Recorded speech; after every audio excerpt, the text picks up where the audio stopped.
Welcome to this Knight Commission session, Protecting Collegiate Olympic Sports, an interactive session on what comes next.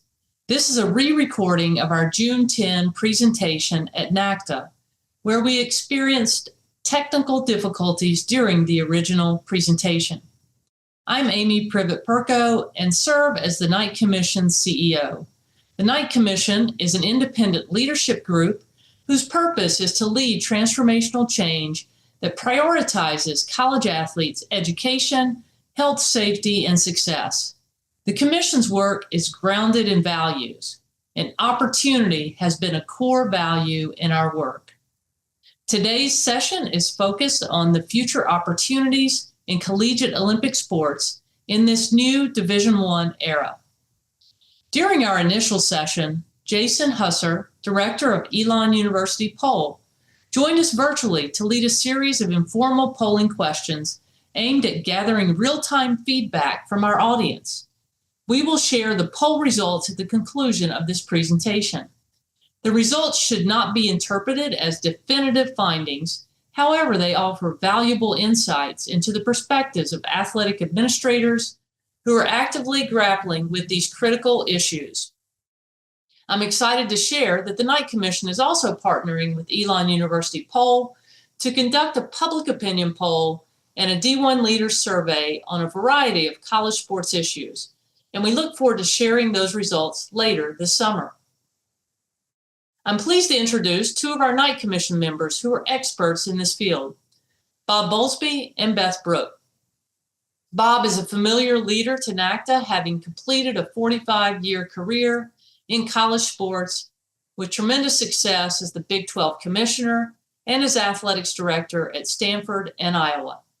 Beth Brooke is the former global vice chair of public policy at EY. Beth played basketball at Purdue University and in 2017 received the NCAA's Theodore Roosevelt Award, which is the NCAA's highest honor recognizing national accomplishments and leadership. Beth and Bob both share a passion for Olympic sports.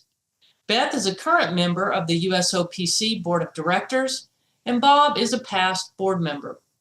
Bob also served on the first USOPC's Collegiate Advisory Council. This is a group of Division I athletics directors that works to enhance the relationship between college programs and the USOPC. During this presentation, Bob will provide important baseline information and consensus on the challenges ahead to collegiate Olympic sports.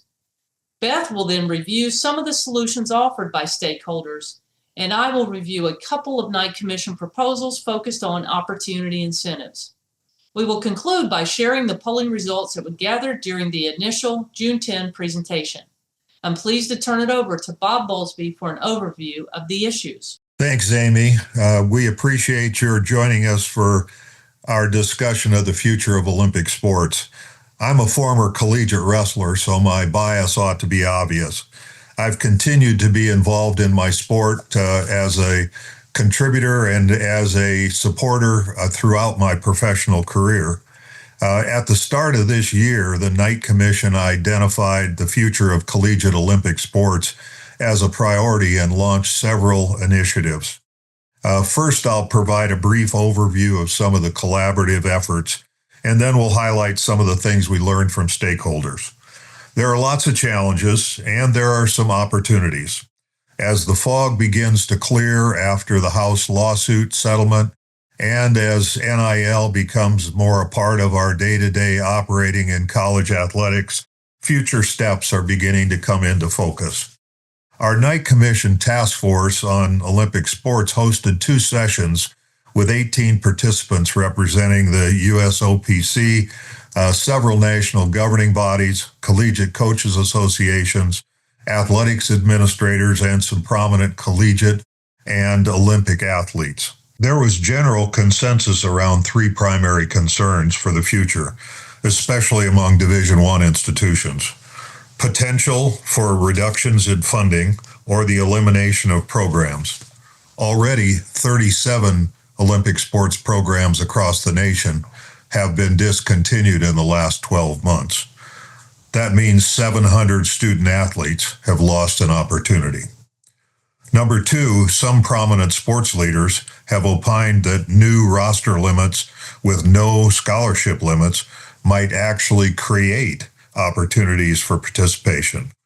We believe that without significant new resources, as many as 15,000 opportunities could be lost.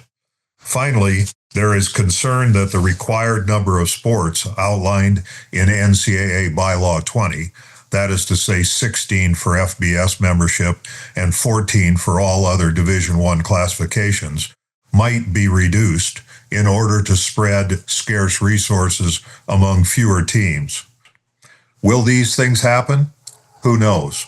I can tell you that presidents and ADs are not going to stand up and state, we are not planning to compete at the highest levels in football and men's and women's basketball.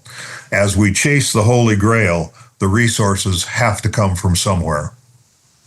If you believe, as I do, that the three things I just mentioned that result from the recent rule changes and court settlements, then how will scholarship and investment levels in Olympic sports impact Team USA? Could reductions in broad-based sports sponsorship undermine our international efforts over time? Could reductions in collegiate sports opportunities result in fewer high school athletes pursuing Olympic sports dreams? We hosted a public forum on May 20th in Indianapolis. It was very well attended in person, and it was very well attended virtually. A tape of that session is available at nightcommission.org, and I highly recommend it. There are lots of ideas and some potential solutions, and Beth is going to talk about those in a moment, but just a few more facts and figures. Did you know that the United States Olympic team doesn't receive any federal funds? We are the only National Olympic Committee in the entire world with no government funding. Why do you suppose that is? Well, it's because a large number of our participants are honing their skills, practicing and competing on the campuses of our nation's colleges and universities. Over the past decade, there has been a more concerted effort to collaborate and create awareness about the codependency of the USOPC and the NCAA.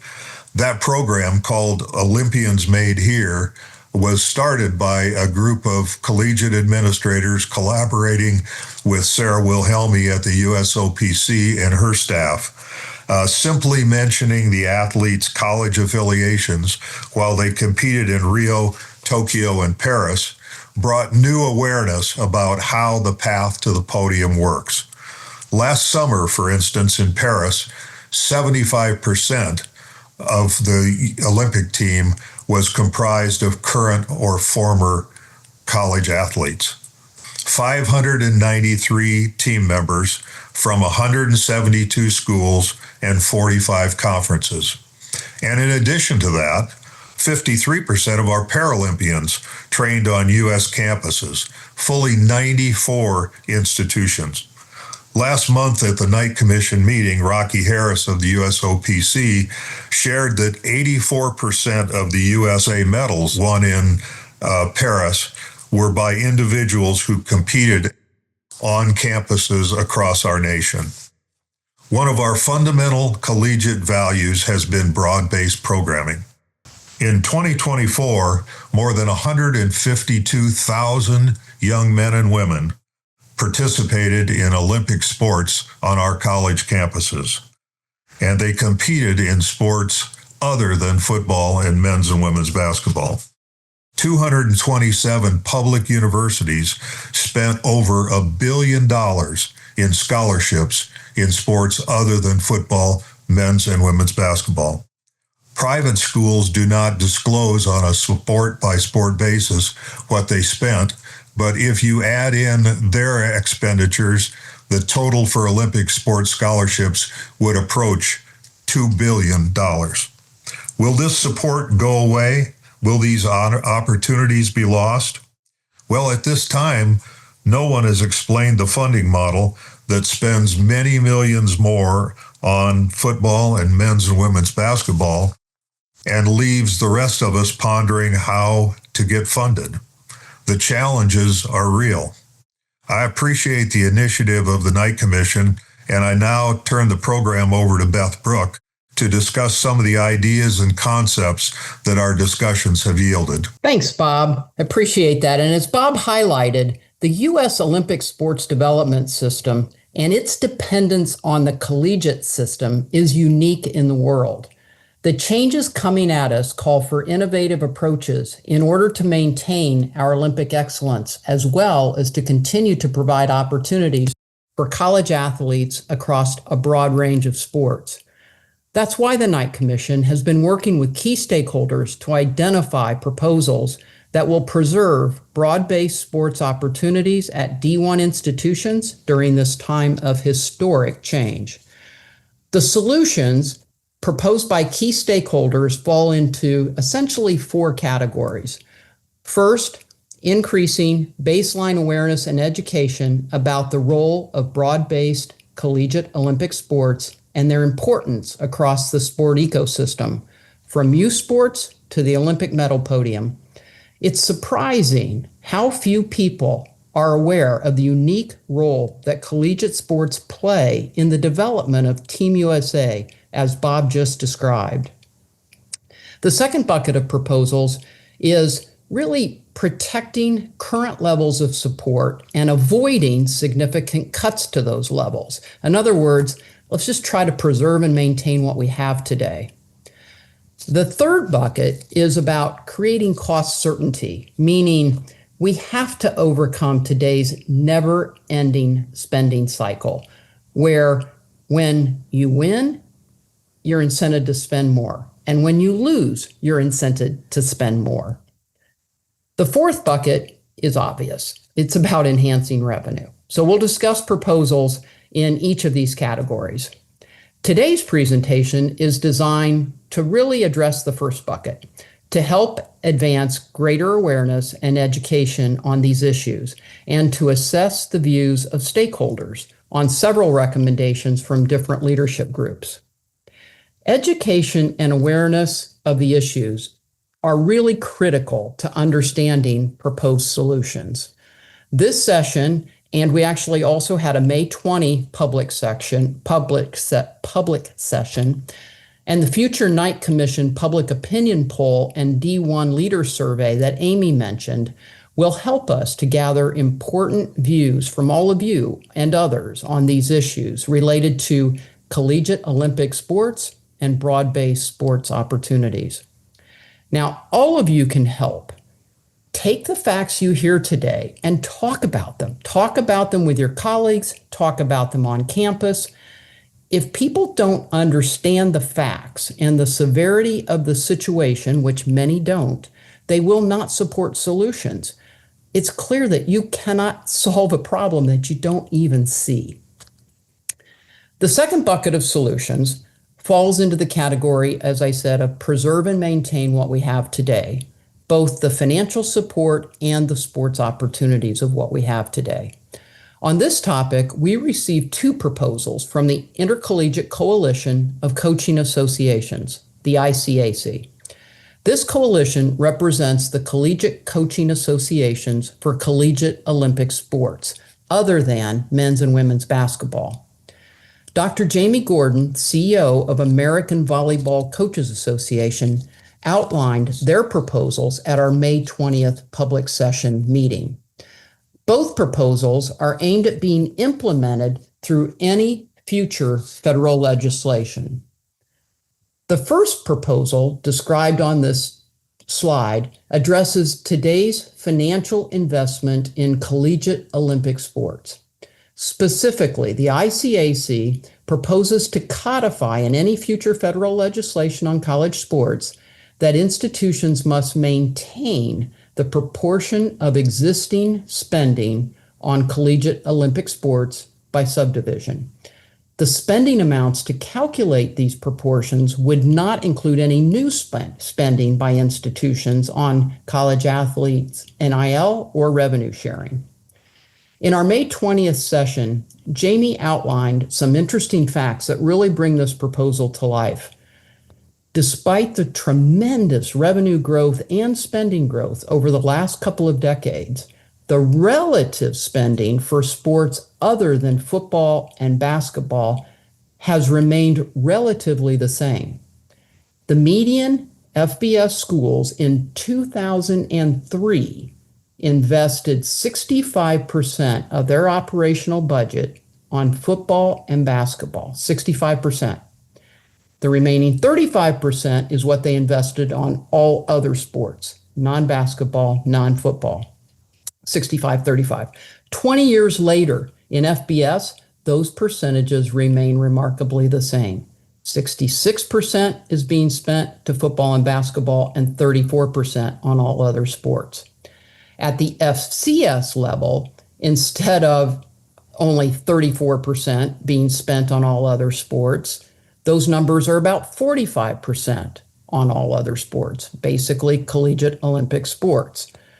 And if you look at D1 institutions that do not have football programs, they spend about 62% of their budgets on non-football and non-basketball sports, i.e. all other sports. So 34, 45, 62, depending on what kind of, whether you're FBS, FCS, or not football schools.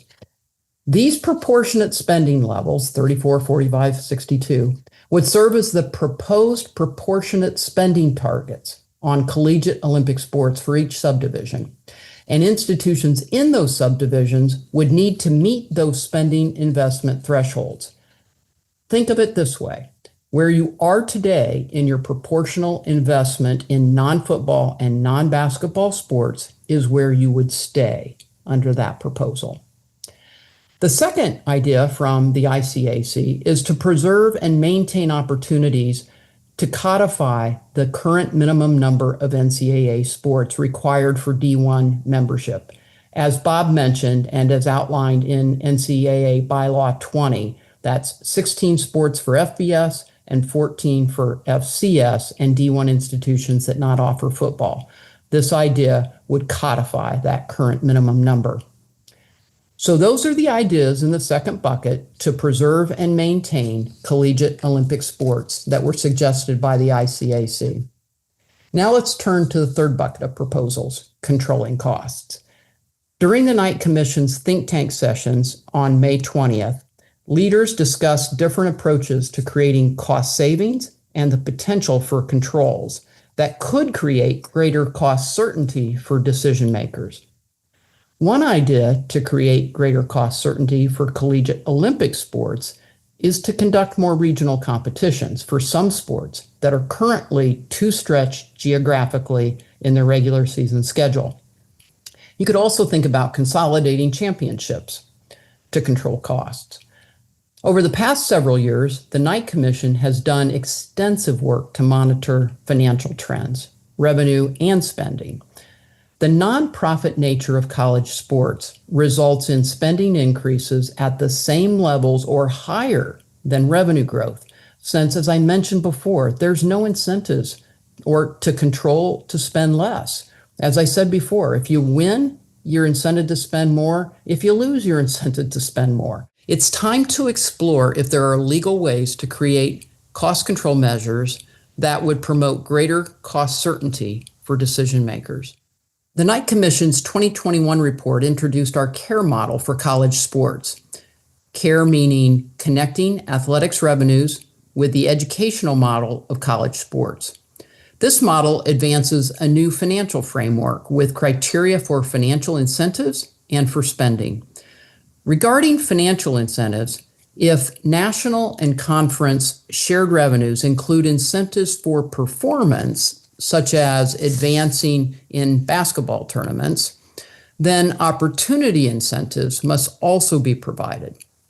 The CARE framework also includes a conference-based approach for financial responsibility, with ideas like creating sports-specific spending targets or implementing other measures to help create greater cost certainty and to ensure that appropriate levels of funding are spent on athletic-centric areas.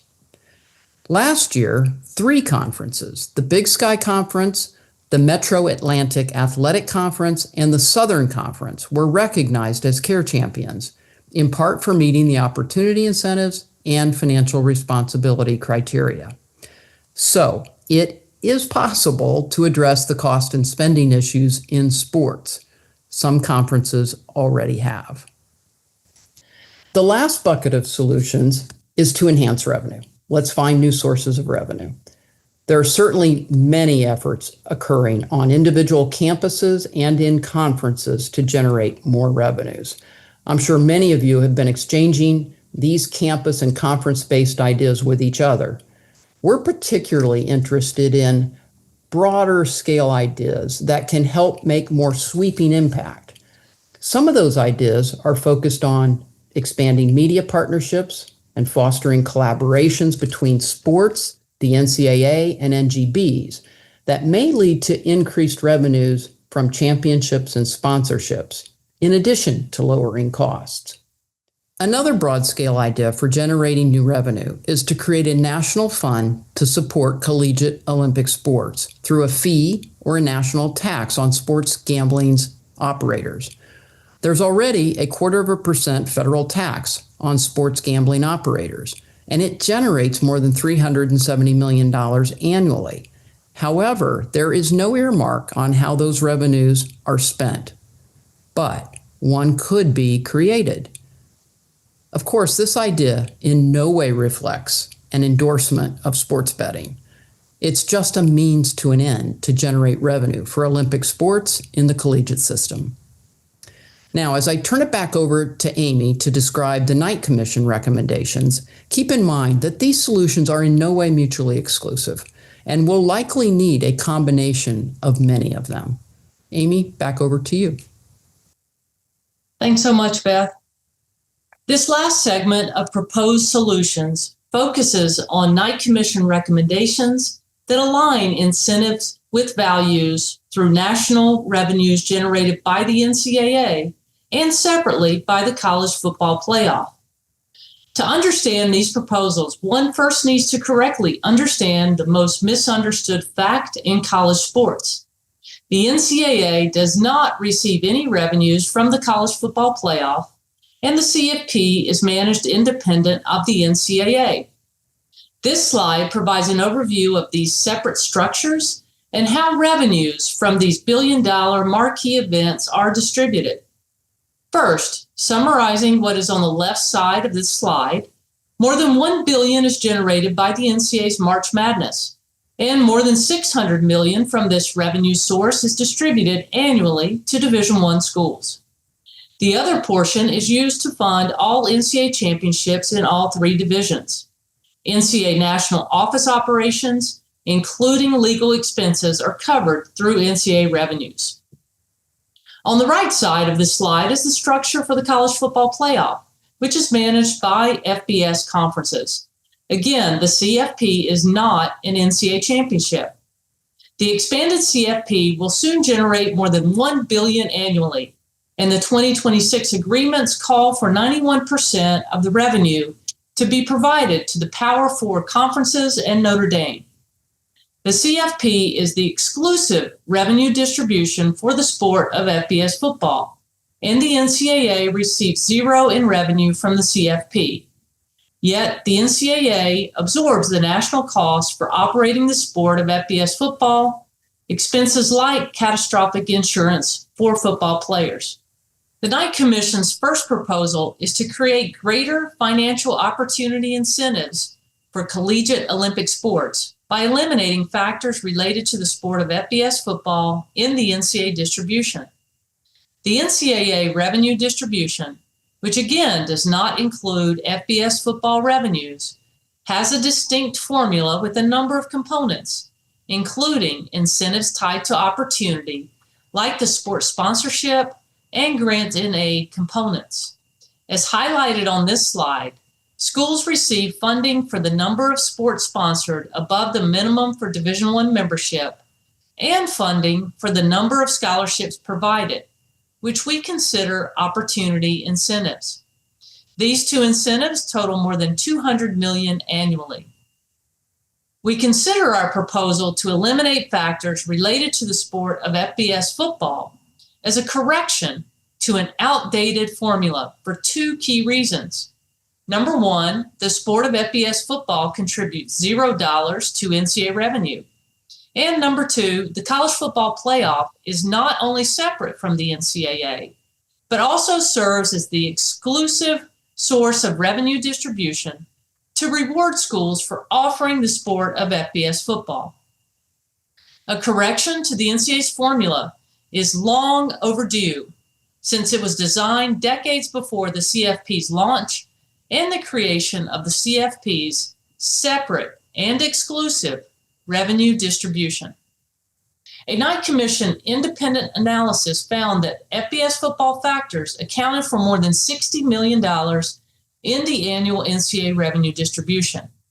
The Commission's proposed change would immediately increase the value of collegiate Olympic sports in the distribution formula by $60 million. So schools offering these non-football sports would have a greater financial incentive to continue them.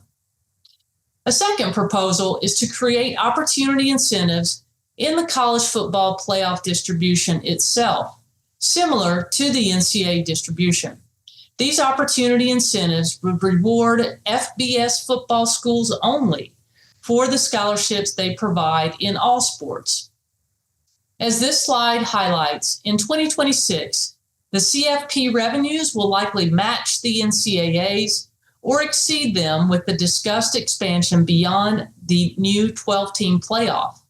Agreements in place, again, indicate that 91% of the CFP revenues will flow to the Power Four conferences in Notre Dame, and nearly 9% of the revenues will be split among the group of 6 schools and independents. The NCAA's formula, as previously described, is very different in design, with a number of components and opportunity incentives that drive the revenue distribution allocations. One of those components is the Grant and Aid Fund, which again we identify as opportunity incentives. This component rewards 23% of the distribution, more than $150 million annually, to Division I schools as rewards or incentives for the scholarship opportunities provided in all recognized NCAA sports. In contrast, the CFP distribution does not include opportunity incentives. The Knight Commission proposes that the future CFP distributions include opportunity incentives similar to the NCAA by earmarking 23% of the agreed upon shares to the Power Four and other FBS schools separately for opportunity incentives in all sports. The result will be that the schools in these groupings will receive more money if the schools provide more scholarship opportunities in all sports. While we recommend that the CFP take action on its own, this concept is critically important to consider if federal legislation is offered to apply to all Division I sports, including the sport of FBS football.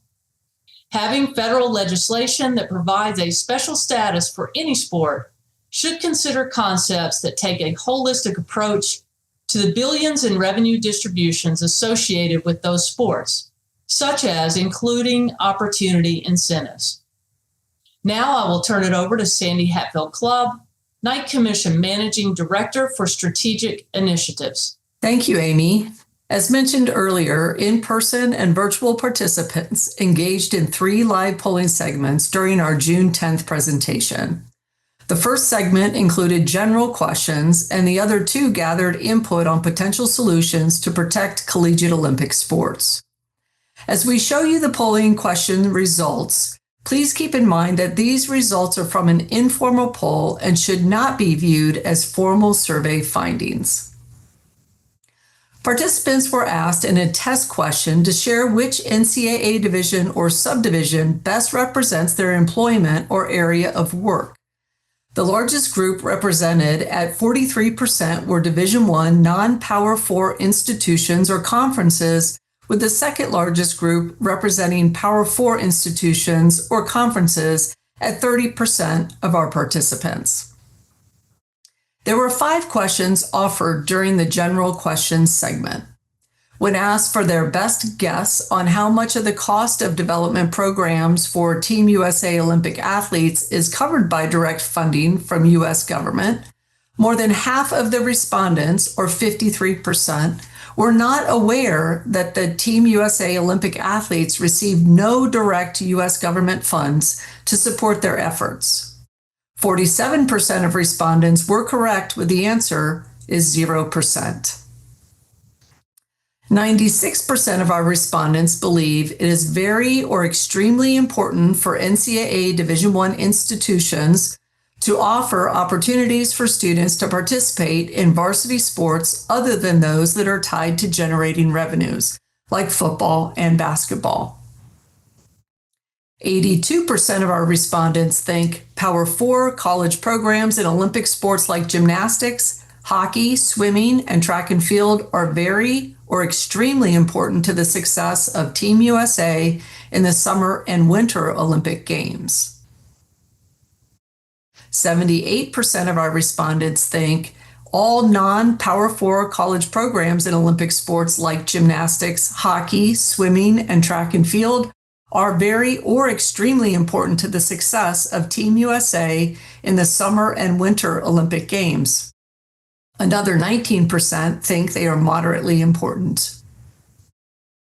The final question in the general questions polling segment, participants were asked to select one word to describe the future of collegiate Olympic sports on their campus.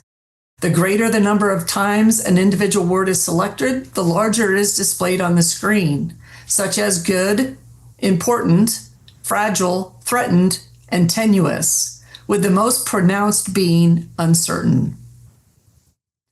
The next set of 5 questions asked opinions about the stakeholder proposals that Beth Brooke shared. In regard to the ICAC's proposal to codify in any future federal law on college sports a requirement that schools maintain not less than the existing proportionate spending levels by subdivision on collegiate Olympic sports, 68% of respondents somewhat or strongly support the proposal, while 18% are unsure, and 14% somewhat or strongly oppose it. When asked for an opinion of the ICAC's proposal to codify in any future federal law on college sports the current minimum number of sports required for Division I membership as specified in NCAA Bylaw 20, which is 16 sports for FBS and 14 sports for non-FBS schools, 79% of respondents somewhat or strongly support the proposal, while 10% are unsure, and another 10% somewhat or strongly oppose it. When asked how important is it to find legal ways to institute cost controls for the operation of collegiate Olympic sports, 80% of respondents think it's very or extremely important, while 20% think it is moderately or only slightly important. 80% of respondents think it is very or extremely important for multi-sport conferences to find creative ways to regionalize regular season competition in sports other than FBS football and D1 basketball to contain costs, while 20% of respondents think this is moderately or slightly important. In the last question regarding the stakeholder proposals, 87% of respondents strongly or somewhat support using a fee or federal tax on sports gambling operators to create a national fund to support collegiate Olympic sports that develop USA Olympic national team members, while 7% somewhat or strongly oppose. Our last 2 polling questions provide input regarding the Knight Commission proposals that Amy Perko presented. 88% of respondents somewhat or strongly support the Knight Commission proposal that the NCAA eliminates factors related to the sport of FBS football in its annual NCAA revenue distribution plan, while 3% somewhat or strongly oppose it. In our final polling question, 77% of respondents somewhat or strongly support the Knight Commission proposal for the CFP revenue distribution formula to add opportunity incentives that reward FBS schools for the athletic scholarships they provide in all sports similar to the NCAA. Please keep in mind that these results are from an informal poll and should not be used as formal survey findings. Thank you for your engagement. If you are interested in receiving updates from the Knight Commission, please subscribe to our newsletters by subscribing on our homepage at knightcommission.org. Thank you and have a great day.